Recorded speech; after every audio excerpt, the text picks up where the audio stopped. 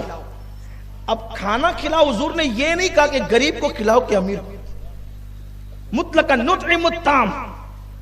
ایک شخص غوث پاک کی بارگاہ میں آیا، کہا حضرت میرے پاس نفلی صدقہ ہے، میں غریبوں کو ڈھونڈ رہا ہوں، مستحق کو دے دوں۔